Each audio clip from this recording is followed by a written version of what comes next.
충남 도당 신년 인사회에서 한 비대위원장은 이런 발언도 했습니다. 한동훈 위원장, 민주당을 향해서 첫째, 불체포 특권 포기한 분들만 일단 우리는 공천할 거고, 둘째, 금고 이상의 유죄 확정된 의원들, 재판기간 국민의 혈세로 받은 세금을 모두 반납하겠다고 약속하고, 민주당은 우리의 이런 안을 받을 건가 말 건가, 지금 이재명 대표를 보호해야 되기 때문에 민주당은 절대 못 받을 것들이다, 이렇게 얘기하고 있습니다. 자, 한동훈 위원장이 민주당을 향해서 자신이 제안한 소위 정치개혁 수용에 대한 답변을 지금 거듭 요청하고 있는데, 김사환 평론 어떻게 보십니까? 방금 전에도 말씀드렸던 것처럼 묻고 싶은 것만 묻고 대답은 안 한다. 뭐 이 얘기를 안 할 수가 없는데요. 한동훈 위원장의 전략은 그거죠. 처음 이제 그 비대위원장 될 때도 나름대로 구상을 드러냈는데요.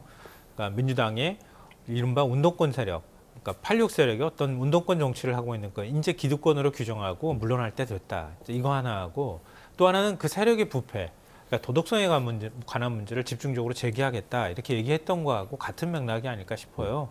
그러니까 이번 선거는 윤석열 대통령이 대통령의 지지율이 굉장히 낮은 상황이기 때문에 대통령보다는 한동훈 비대위원장 얼굴로 선거를 치르겠다는 전략이 지금 집권 여당의 생각인 거잖아요. 한동훈 위원장은 그런 방식으로 일종의 민주당의 교체를 요구하고, 그러면서 야권 심판론을 제기함으로써 선거를 끌고 가겠다, 이런 전략인 것 같아요. 근데 이 얘기를 들으면 조금 생각이 달라질 수도 있을 것 같은데요. 국민의힘 김웅 의원이 탈당하면서 했던 얘기를 아마 기억하시는 분들 많을 거예요. 한동훈 위원장이나 윤석열 대통령도 마찬가지지만 법, 원칙 이런 거 강조했잖아요. 법 앞에 예외는 없다, 이렇게 얘기를 했는데, 이른바 김건희 여사와 관련돼서는 철저하게 예외를 인정하는 것 같아서 불편하긴 한데요. 법과 원칙이라고 하는 걸 얘기할 때 헌법상 권리를 얘기하는 거잖아요. 근데 헌법을 부정하는 거나 다름없는 행동을 하고 있잖아요. 불체포 특권이라고 국민들은 정치 불신의 측면에서 봤을 때는 국회의원이 엄청난 특권을 갖고 있는 것처럼 보일 수 있지만, 최소한 법무부 장관 그리고 검사까지 지냈던 인사가 헌법에 나와 있는 내용, 그거 권리 포기해, 이렇게 얘기하는 게 과연 맞는 건가, 이렇게 생각이 되고요. 좀 더 실질적인 얘기를 하자면, 만약에 국민의힘이 야당이면 이 소리를 꺼낼 수 있었을까 싶어요. 국민의힘이 지금 검찰공화국, 검찰정권이라고 불릴 정도로 검찰을 좌지우지하고 있는 상황이기 때문에 우리는 안전해, 우리는 뭐 불체포 특권을 굳이 뭐 얘기할 만큼의 상황도 없을 거야라고 철석같이 믿고 있는 것 같아요. 그거 아니고서 어떻게 이렇게 편하게 얘기할 수 있는가, 이런 생각이 좀 들고요. 재판받는 중에 세비 반납하겠다, 이렇게 표현하는데 이것도 역시 마찬가지입니다. 사람이 죄가 있다고 하는 걸 누가 단정하겠습니까? 근데 이 재판 지연하면은 세비 못 받게 하겠다? 어떻게 해야 지연하는 거죠? 그것도 판단이 모호하잖아요.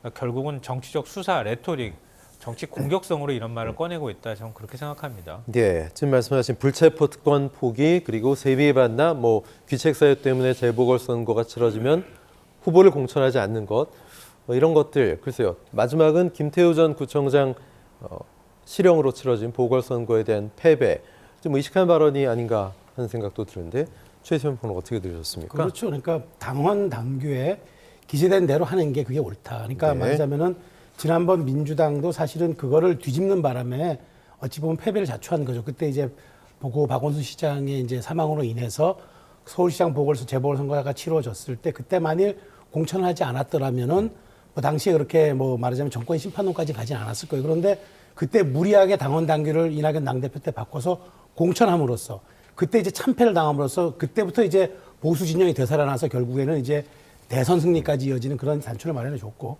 그래서 이제 그것이 돌이킬 수 없는, 말하자면 당의 원칙이 무너지고 거기에 일정 편법과 그런 말하자면 그 다음에 이제 꼼수가 끼어드는 순간 전 국민이 심판했다라는 이제 원칙이 섰는데, 그게 이제 뒤이어서 국민의힘이 집권했을 때도 김태우 구청장의 귀책 사유로 보궐선거가 분명히 치러졌는데, 대통령이 이제 사면 복권을 했다고 바로 후보를 받는 순간 당에서는 사실상 받지 말아야 된다는 기류가 있었지만 결국 대통령실의 의지에 눌려서 공천을 경우가 어떻게 됐습니까?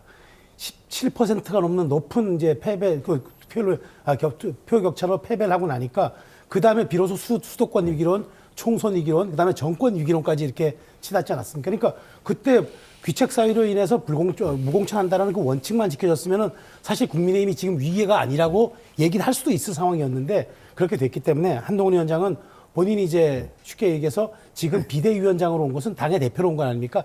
내가 최소한 원칙을 확보해 놓고 이번 총선을 치르겠다. 그러니까 최소한 이제 앞으로 국민의힘은 이런 걸 가지고 좌고 우면하거나 원칙을 바꿔서 공천하지 않겠다라는 그런 뜻을 분명히 밝혔기 때문에 저는 이제 이런 부분들이 이제 어쨌든 정치 문화의 한 약속의 이제 신뢰의 문화로서 자리를 잡아야지 이것이 계속 정말 어떤 그 말하자면 호떡 뒤집듯이 사안별로 반복되면은 이건 좀 곤란하지 않겠습니까? 네.